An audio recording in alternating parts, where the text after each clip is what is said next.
The late, great Bon Scott from AC/DC said, I'll tell you, folks, it's harder than it looks. It's a long way to the top if you want to rock and roll. Rock and roll. Yep. David Alexander, you're the goaltending coach of the St. Louis Blues. Yep, we're rocking and rolling.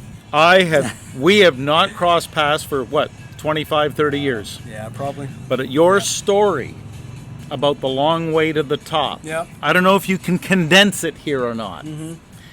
You're in St. Louis. You're in the National Hockey League. You've won a Stanley Cup.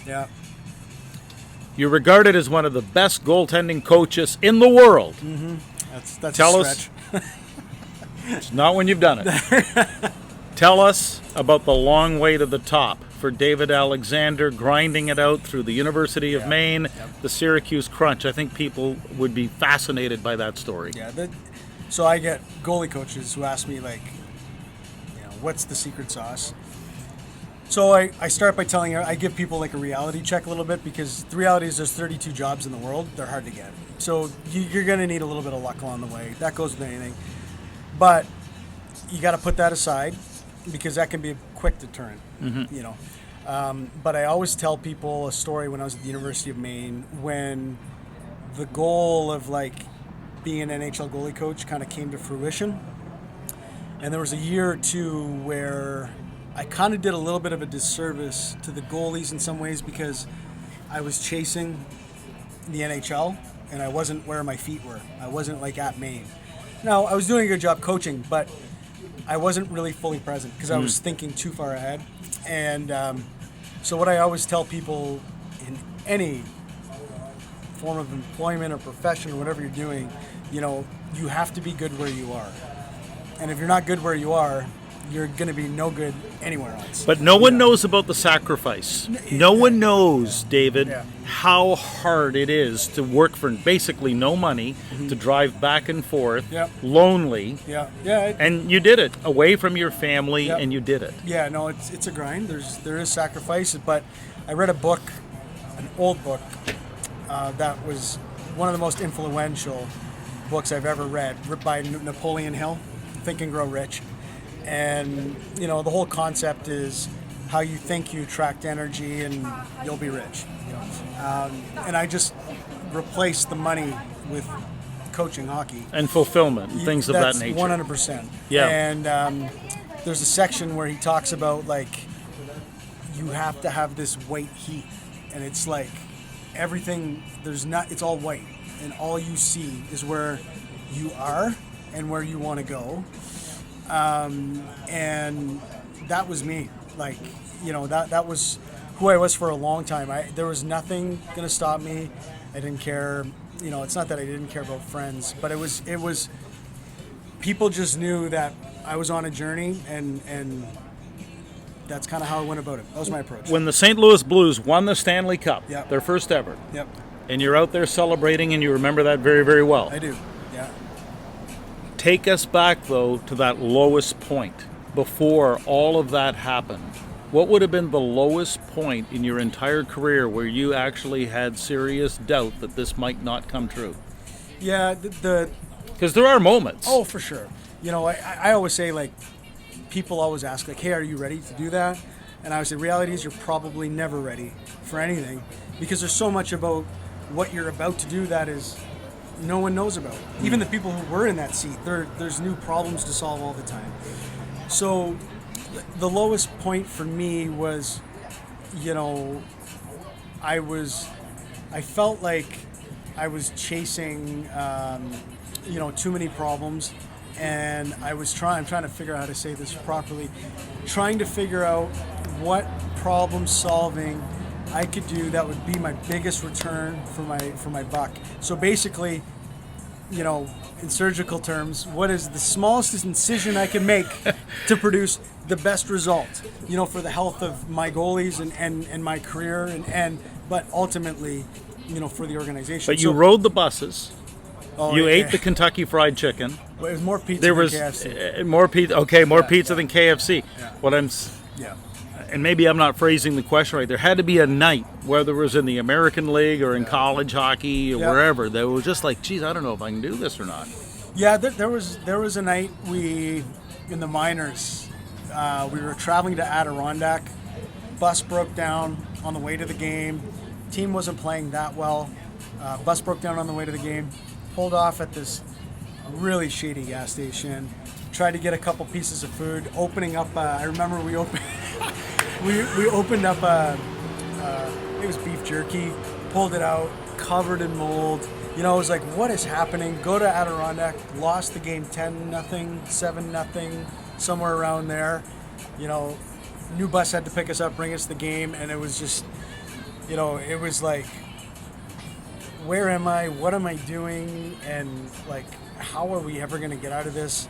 You know, the team was not playing well, and it was hard. You know, it was hard, and you know, you're spending so much time doing what you think is right. Right. And it's like, it doesn't seem to be working. So you got to push through some thresholds. But what you learn, I think Darren Hardy wrote a book on that, was, you know, is it a setback or a springboard? And so you got to figure out how you're going to springboard through those moments, and that's what, you know, you have to do. You just answered the next question, which was, for anyone watching right now, what do you do in those moments? I love that, setback or springboard. I get excited. Like, I remember one year we had I think it was a manager gave me a sheet of paper. It was like, we have no idea where it's from. I can't remember, but it was like rules of culture, you know. And one of the things it said was that championship athletes are always paying attention when times are hard and when times are difficult, or hard and easy, excuse me. And I didn't really pay too much attention to the line at the moment, but when things are going really well, if you're going to be a champion corporate athlete or an athlete, you know, you got to say, all right, I'm in a sweet spot here, and you need to recognize that. How do I push? How, or what am I doing that is working, you know, to help me get to this spot? So they're really honing in those moments. They don't take the foot off the gas. They challenge themselves in certain ways. And when times are tough, Brian Hamilton, sports psychologist for the Lightning and a UMB prof, always says you have to lean in. Like, you find it and physically, like, lean into challenge, you know. And so I think those are super important lessons, kind of merging a few, you know, resources I've stumbled across. Listen, all kinds of on-ice and off-ice wisdom from this guy, David Alexander, with the St. Louis Blues of the NHL. But before we wrap up, I need you to explain something to everyone watching. Roland Melanson. I believe he was the first out of the greater Moncton area. As a goalie coach with the Montreal Canadiens, and then went to, I think, Vancouver. France Bergevin, France Jean with the Tampa Bay Lightning. David Alexander with the St. Louis Blues. Is it true that the greater Moncton area has more goaltending coaches per capita in the NHL than the entire free world? It's possible. It's possible. You know, my dad ran a very successful camp, Alexander Goaltending, and I remember I was a goalie. I was like 15. I would participate with the older group, and then I would get undressed and I would go help coach the younger group, and that's really what spawned my coaching career. But I bring that story up because I think Franz at the time had a camp, and I think Rolly had a camp, and like, I think what happened was, what we didn't realize, well, we knew it was hard because like we were all competing for a small pool. But again, it goes back to those championship moments. Like, it was hard to drum up business because there's only so many clients. So we were all trying to push the threshold and become the best.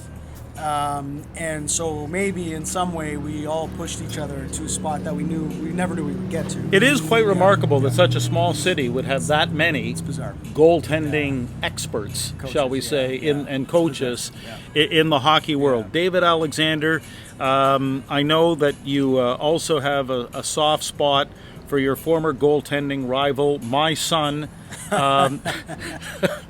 who has been following your story for such a long time, and I know you're good friends, but... well, I follow his too. He's doing a good job. He's out there with those Dieppe Flyers. Yes.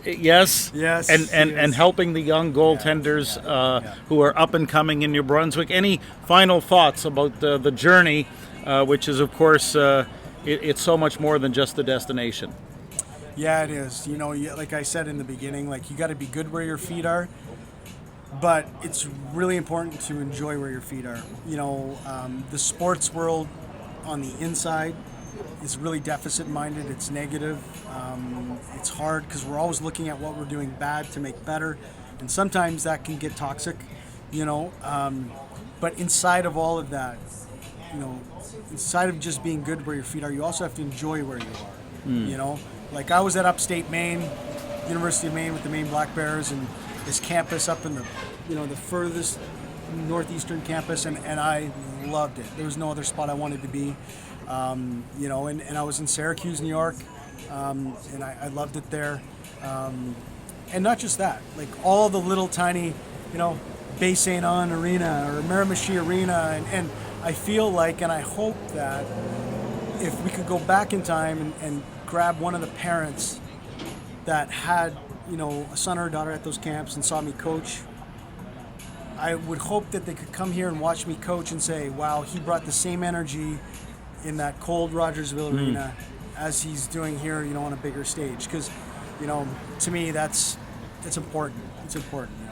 It's a long way from Moncton, New Brunswick to St. Louis Blues of the National Hockey League and the Stanley Cup. David Alexander, thank you so much. So great to see you. So much for doing this. Yeah, really appreciate it. As so fun. The great Bon Scott said, it's a long way to the top if you want to rock and roll all the way here from St. Louis, the gateway to the West.